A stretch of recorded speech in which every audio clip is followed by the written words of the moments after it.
So Gilli ಅಷ್ಟೊಂದೆಲ್ಲ ಮಾತಲ್ಲಿ ಕುಗ್ಗಿಸ್ದಾಗ ಎಂಥವ್ರೇ ಆಗಿದ್ರು so ಬೇಡವೇ ಬೇಡಪ್ಪ ನಮ್ಗೆ ಈ ಆಟ ನಾವು ಮನೆಗೆ ಹೋದ್ರೆ ಸಾಕು ಅನ್ನೋ ಥರ ಹೊರಟ್ಬಿಟ್ಟಿರ್ತಿದ್ರೇನೋ ಇವನ್ ಅಶ್ವಿನಿ ಅವ್ರು ಕೂಡ ಒಂದ್ಸರಿ ಕದ ತಟ್ಟಿದ್ದಾರೆ.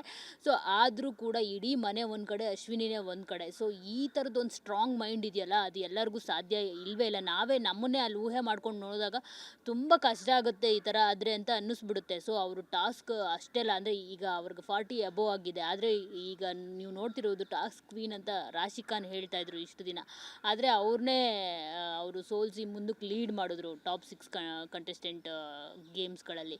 ಸೊ ಅದನ್ನು ನೋಡಿದಾಗ ಹೇಗೆ ಅನಿಸುತ್ತೆ ಸರ್ ನಿಮಗೆ ಅಂತ? ನನಗೆ ಅಶ್ವಿನಿ ಗೌಡ ಫಸ್ಟ್ 10 ದಿನ ಅಥವಾ ಫಸ್ಟ್ 30 ದಿನ ಇಷ್ಟ ಆಗಲಿಲ್ಲ. ಅಹಂಕಾರ, ಜಂಬ, ಕೊಬ್ಬು, ಮಾತಿನಲ್ಲಿ ಹಿಡ್ತಾ ಇಲ್ಲ, ಬೇರೆಯವ್ರಿಗೆ ರೆಸ್ಪೆಕ್ಟ್ ಕೊಡಲ್ಲ ಅಂತ. ಬಟ್ ಕ್ರಮೇಣ ಅವರ ಮೇಲೆ ಒಂದು ಸ್ವಲ್ಪ ಅನುಕಂಪ, ಪ್ರೀತಿ, ಮರ್ಯಾದೆ ಎಲ್ಲ ಶುರು ಆಯಿತು. ಇದು ಹೇಗೆ ಅಂದರೆ ಈ ಹೈಜಾಕಲ್ಲಿ ಪ್ಲೇನ್ ಹೈಜಾಕ್ ಆದಾಗ ಅಲ್ಲಿ ಹೈಜಾಕರ್ ಜೊತೆಗೆ ನಿಮಗೆ ಅನುಕಂಪ ಆಗಿಬಿಡುತ್ತೆ. ಅದನ್ನು ಸ್ಟಾಕ್ಹೋಮ್ ಸಿಂಡ್ರೋಮ್ ಅಂತ ಕರೀತಾರೆ. ಯಾವುದಾದ್ರೂ ಪ್ಲೇನ್ ಹೈಜಾಕ್ ಆದಾಗ ನಾನು ಏನಕ್ಕೆ ಹೈಜಾಕ್ ಮಾಡಿದೆ, ನಾನು ಯಾಕೆ ಮಾಡಿದ್ದೀನಿ, ನಿಮ್ಗೇನು ಮಾಡಲ್ಲ ಅಂದಾಗ ಹೈಜಾಕ್ ಆಗಿರ್ತಕ್ಕಂಥ ಪ್ಯಾಸೆಂಜರ್ ಅವನ್ನ ಪ್ರೀತಿ ಮಾಡೋಕ್ಕೆ ಶುರು ಮಾಡ್ತಾರೆ. ಆ ಸ್ಟಾಕ್ಹೋಮ್ ಸಿಂಡ್ರೋಮ್ ನನಗಾಗೋಯ್ತು. ಎಲ್ಲರೂ ಅವಳನ್ನು ಟಾರ್ಗೆಟ್ ಮಾಡ್ತಾ ಇದ್ದಾಗ ಆಡಿಯನ್ಸಿಂದ ಇರ್ಬೋದು, ಆಚೆ ತುಂಬ ಟ್ರೋಲ್ ಆಗಿದೆ, ಅದು ಅವಳು ಗೊತ್ತಿಲ್ಲ, ಅಶ್ವಿನಿಗೆ ಗೊತ್ತಿಲ್ಲ. ಸುದೀಪ್ ಅವರು ಅನೇಕ ಬಾರಿ ಅವಳು ಹೇಳಿದ್ದಾರೆ, ಬಟ್ ಅದನ್ನು ಅವಳು ಪಾಸಿಟಿವ್ ಆಗಿ ತೊಗೊಂಡು ಕರೆಕ್ಷನ್ ಮಾಡಿಕೊಂಡು 65 to 75 ಡೇಸಲ್ಲಿ ನೋಡಿದಾಗ ಅವ್ಳು ತಿದ್ಕೊಂಡಿದ್ದಾಳೆ, ಮೆಲೋಡೌನ್ ಆಗಿದ್ದಾಳೆ, ರಕ್ಷಿತನ ಚೆನ್ನಾಗಿ ಮಾತಾಡ್ಸಿದ್ದಾಳೆ, ಮನೆಯವ್ರ ಜೊತೆ ಎಲ್ಲ ಚೆನ್ನಾಗಿ ಮಾಡಿದ್ದಾಳೆ. ಬಟ್ ಅವಳ ಧ್ವನಿ ಅಂತ ಬಂದಾಗ ಶಿ ಹಸ್ ಟೇಕನ್ ಆ ಸ್ಟಾಕ್ಹೋಮ್ ಸಿಂಡ್ರೋಮ್ ಇದೆಯಲ್ಲ, ವಿಲನನ್ನು ಪ್ರೀತಿ ಮಾಡೋದು, ಪಿಕ್ಚರಲ್ಲಿ ವಿಲನ್ನೇ ಕರೆಕ್ಟಾಗಿದ್ದ ಅಂತ ಹೇಳೋದಿದೆಯಲ್ಲ, ಆ ಪ್ರೀತಿ ನನಗೆ ಅಶ್ವಿನಿ ಗೌಡ ಮೇಲೆ ಆಗಿದೆ. ಸೊ ನನಗೆ Gilli as a comedian, as a actor, as a content provider ಮೊದಲಿಂದ ಇಷ್ಟ ಆಗ್ತಿರೋದ್ರಿಂದ ನಾನು ಗಿಲ್ಲಿನ ಬಿಟ್ಕೊಡೋಕ್ಕಾಗಲ್ಲ.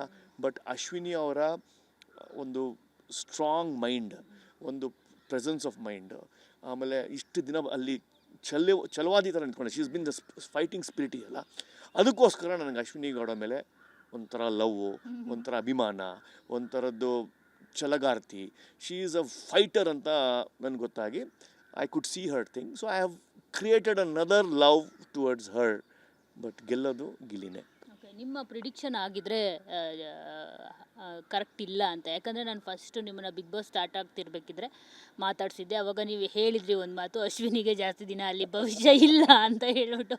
ಸೊ ಈವನ್ ಚೈತ್ರ ಅವ್ರ ವಿಷಯದಲ್ಲೂ ಕೂಡ ನೀವು ಅದೇ ಥರ ಪ್ರಿಡಿಕ್ಷನ್ ಮಾಡಿದ್ರಿ. ಎಲ್ಲೋ ಒಂದು ಕಡೆ ಪ್ರಶಾಂತ್ ಸರ್ಗೆ ಈ ಹೋರಾಟಗಾರ್ತಿಯರಂತಂದರೆ ಸ್ವಲ್ಪ ಇದು ಅಂತ ಅನಿಸುತ್ತೆ. ಸೊ ಈಗ ನಿಮ್ಮ ಪ್ರಿಡಿಕ್ಷನ್ ರಾಂಗ್ ಆಗಿದೆ, ಅದ್ರ ಬಗ್ಗೆ ಏನು ಹೇಳಿ? ಇಲ್ಲ, ನನ್ನ ಪ್ರಿಡಿಕ್ಷನ್ ಅಂದರೆ ಸ್ಟಾರ್ಟಿಂಗು ತುಂಬಾ ಎದುರಾಕೊತಾ ಇದ್ರು ಎಲ್ಲರೂ, ತುಂಬಾ ಗಲಾಟೆ ಮಾಡ್ತಾಯಿದ್ರು.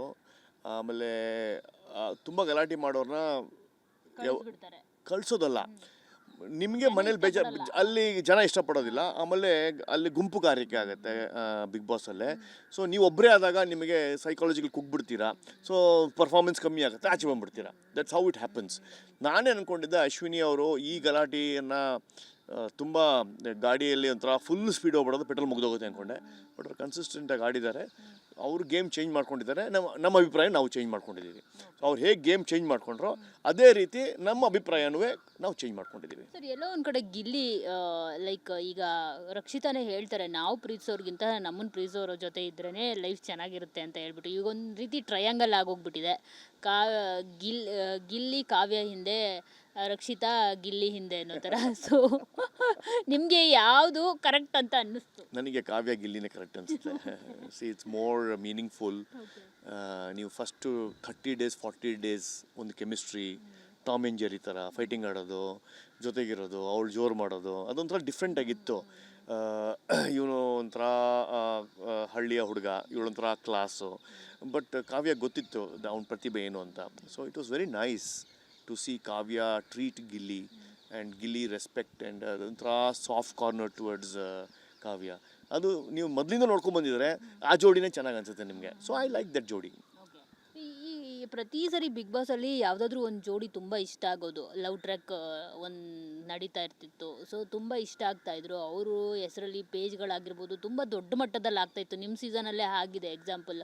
ಸೊ ಈ ಸೀಸನಲ್ಲಿ ಆ ಥರದ್ದೊಂದು ಜೋಡಿ ನಾನು ನೋಡಲಿಲ್ಲ ಸರ್. ಅಂದರೆ ಅಫ್ಕೋರ್ಸ್ ಈಗ ಗಿಲ್ಲಿ ಕಾವ್ಯದು ಆಗ್ತಿತ್ತೇನೋ ಆ ಥರದ್ದೊಂದು ಪೈರು, ಆದರೆ ಕಾವ್ಯ ಕಡೆಯಿಂದ ಯಾವುದೇ ರೀತಿ ಒಂದು ಅಂದರೆ ಎಸ್ ಇಲ್ಲ ಟ್ರ್ಯಾಕ್ಗೆ. ಸೊ ಅದಕ್ಕೆ ಅವ್ರ ಫ್ರೆಂಡ್ಶಿಪ್ ಅಂತ ಹೇಳ್ಕೊಂಡು ಬಂದಿರೋದ್ರಿಂದ ಆ ಮಟ್ಟಿಗೆ ಒಂದು ಕ್ರೇಜ್ ಕ್ರಿಯೇಟ್ ಆಗಿಲ್ಲ ಆ ಜೋಡಿಗೆ. ಇನ್ನು ಸೂರಜ್ ರಾಶಿಕಾದು ಯಾರೂ ಇಷ್ಟಪಡಲಿಲ್ಲ ಅಷ್ಟೊಂದು.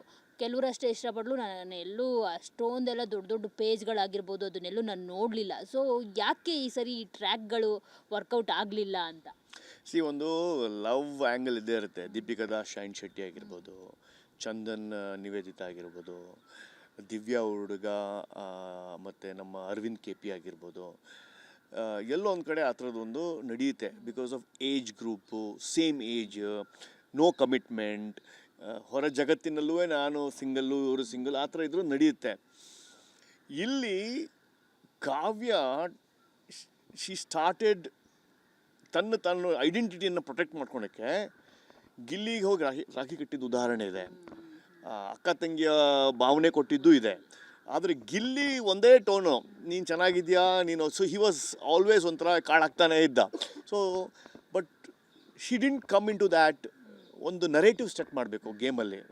ಇವಾಗ ನಾನು ಹೇಗಿದ್ದೀನಿ, ನಾನು ಹೋರಾಟಗಾರ, ನಾನು ಗೇಮ್ಸಲ್ಲಿ ತಪ್ಕೊಂಡು ಹಿಡಿತೀನಿ, ಮನೇಲಿ ಅನ್ಯಾಯ ಆದರೂ ಒಂದು ತಪ್ಕೊಂಡು ಹಿಡಿತೀನಿ, ನಮ್ದು ಯಾವುದೋ ಒಂದು ಮೈಂಡ್ ಸೆಟ್ ಇರುತ್ತೆ. ಗಿಲ್ಲಿ ಕಾಮಿಡಿ ಇತ್ತು. ಕಾವ್ಯ ಒಂದು ಪ್ರೀತಿ, ಒಂದು ಸೀರಿಯಲ್ ಅಂದಮೇಲೆ ಒಂದು ಪ್ರೀತಿ ಇರಬೇಕು, ಲವ್ ಸ್ಟೋರಿ ಇರಬೇಕು, ಒಂದು ವಿಲನ್ ಇರಬೇಕು, ಎಲ್ಲ ಇರಬೇಕು. ಅಲ್ಲಿ ಪ್ರೀತಿನೇ ಹುಟ್ಟಲಿಲ್ಲ. ಅದು ಯಾಕೆ ಅಂದರೆ Kavya didn't get into that box, in that zone. She wanted to be independent. So ಅದಕ್ಕೋಸ್ಕರ ಐ ಥಿಂಕ್ ಇಟ್ ಫೇಲ್ಡ್ ಅಂತ ನನಗೆ ಅನಿಸ್ತಾ ಇದೆ. ಸೊ ನೀವು ಈಗ ಎಲ್ಲರೂ ಅಭಿಪ್ರಾಯ ವ್ಯಕ್ತಪಡಿಸ್ತಿರೋದಂದರೆ, ಎಲ್ಲಂದರೆ ಕೆಲವರು ಗಿಲ್ಲಿ ಫ್ಯಾನ್ಸು ತುಂಬ ಜನ ಇದ್ದಾರೆ. ಈ ಸರಿ big boss season 12 women candidate win ಆಗ್ತಾರೆ, ಯಾಕಂದರೆ ಯಾರೂ ಕೂಡ ವಿನ್ ಆಗಿಲ್ಲ ಶ್ರುತಿ ಅವ್ರು ಆದಮೇಲೆ ಅಂತ ಹೇಳ್ಬಿಟ್ಟು. ಸೊ ನೀವು ಹೇಳ್ತಾ ಇದ್ದೀರಾ ಗಿಲ್ಲಿನೇ ವಿನ್ ಆಗ್ತಾರೆ ಅಂತ ಹೇಳ್ಬಿಟ್ಟು. ಈ ಅಶ್ವಿನಿ ಮತ್ತು ಶ್ರುತಿ ಅವರು ಅಂತ ನೋಡಿದಾಗ ಏನೆಲ್ಲ ಡಿಫ್ರೆನ್ಸಸ್ ಇತ್ತು? ಯಾಕೆ ಶ್ರುತಿ ಅವ್ರ ಕೈಗೆ ಕಪ್ ಹೋಯಿತು, ಯಾಕೆ ಅಶ್ವಿನಿ ಅವ್ರ ಕೈಗೆ ಕಪ್ ಹೋಗಲ್ಲ ಅಂತಂದರೆ ಏನು ಹೇಳ್ತೀರಾ ಸರ್? ಸಮಚಿತ್ತವಾಗಿ ಇದು ಬದುಕಿದ್ದು ಶ್ರುತಿಯವರು.